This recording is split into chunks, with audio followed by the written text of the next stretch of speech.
एगो औरत क मरद 3 साल से विदेश में रहा। एक दिन औरतिया वियोग में बैठ के कहतिया, का कहतिया, अरे अइबे करी राम अइबे करी हो अइबे करी निर्मोहिया बालम अइबे करी।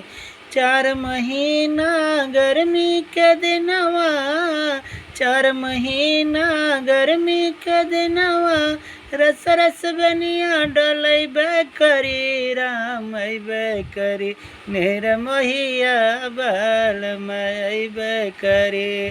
4 महीना बरखा के दिनवा, टूटही मड़ैया छवैबे करी हो अइबे करी निर्मोहिया बालम अइबे करी। 4 महीना जाड़ा के दिनवा, ललकी रजैया ओढ़ैबे करी हो अइबे करी